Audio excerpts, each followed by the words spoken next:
पहला क्लास पढ़ा है लाइन, लाइन रे और लाइन सेगमेंट। अब इसके बाद हम लोग स्टार्ट करते हैं नेक्स्ट। तो एंगल, क्योंकि इन तीनों चीज़ों के बारे में जान गए थे, अब एंगल्स के बारे में जानते हैं। तो एंगल्स होता क्या है, एंगल बनता कैसे, आप लोग एंगल को बहुत जगह देख लोगे बने हुए, ठीक है। तो एंगल मीन्स होता है कि जब कोई दो रेज या कोई दो लाइन सेगमेंट आपस में किसी एक कॉमन पॉइंट पे इंटरसेक्ट करते हैं, मतलब काटते हैं एक दूसरे को, तो जो उसका इंटरसेक्शन पॉइंट होता है वहीं पे क्या होता है, एंगल बनता है। जैसे when two rays are two line segment, when two rays are two line segment intersect each other at a common point, at a common point angle is formed, angle is formed। अब आप लोग देख लीजिए कैसे, जैसे क्या किए, एक रे इसको बनाया, ठीक है, एक रे इधर रख दिया ओ ए, अब फिर ओ से ही बी को मिला, तो ओ ए ओ बी या बी ओ ए कह सकते हैं। यहाँ पे एंगल कहाँ बन रहा है, ओ बी, क्यों, क्योंकि जो ए ओ है और बी ओ है, एओ और बीओ का दोनों का कॉमन पॉइंट ओ है, दोनों आपस में ओ पे एक दूसरे को कट कर रहे हैं, इसलिए वहाँ पे एंगल बन रहा है, ठीक है। आप लोगों को समझ आ गया होगा।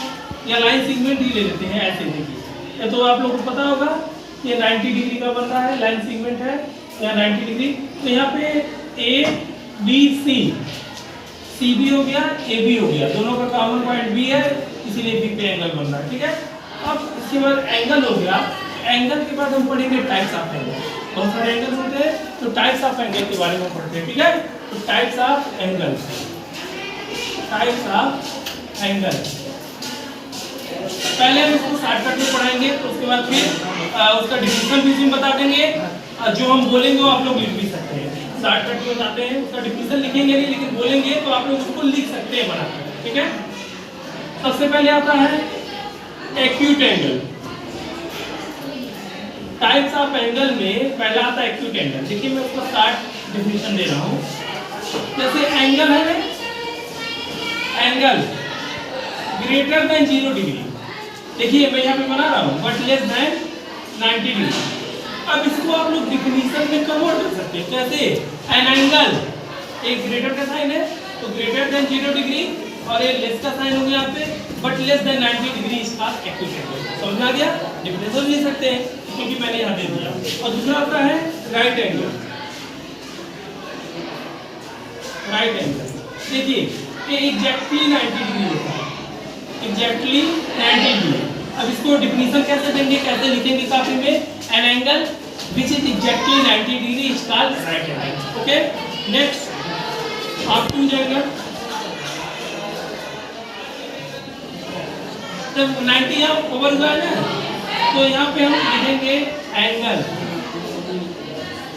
N angle greater than 90 degree but less than 180 degree is called obtuse angle, ठीक है।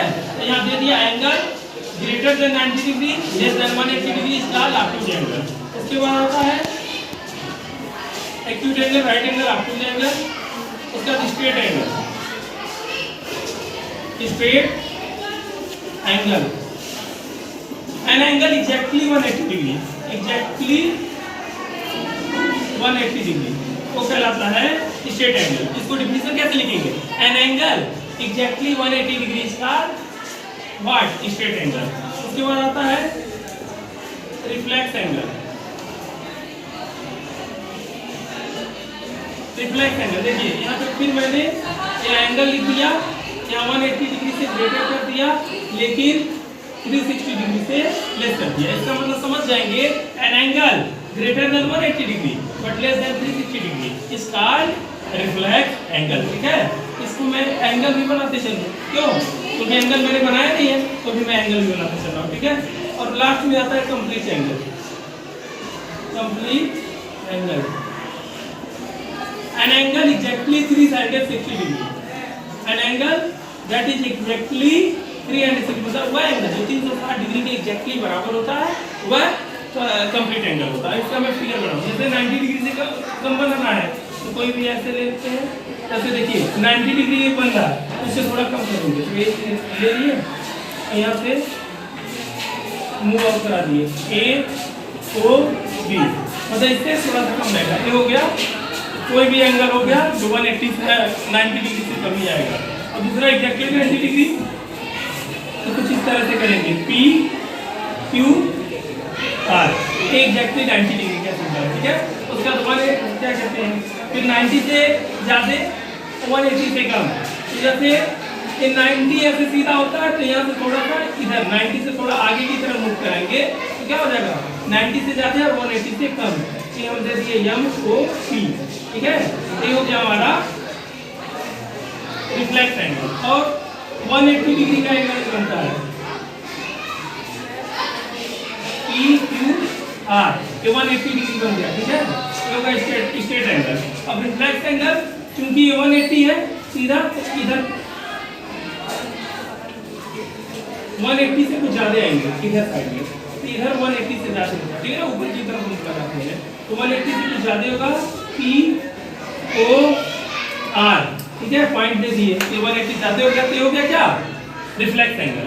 अब आता है कंप्लीट एंगल, तो यहाँ पे ऐसे क्या होता है, एक सर्किल बनाता है, एक सर्किल जो होता है वो कंप्लीट एंगल 360 डिग्री का बनाता है, ठीक है ना। पी यहाँ डालते पॉइंट को ओ, ठीक है, ये कंप्लीट एंगल हो गया। इस तरह से हमारा एंगल का पूरा डिफिनेशन और उसके फिगर और उसके पार्ट्स ओवर होते हैं। अगली क्लास में फिर मिलेंगे। Thank you.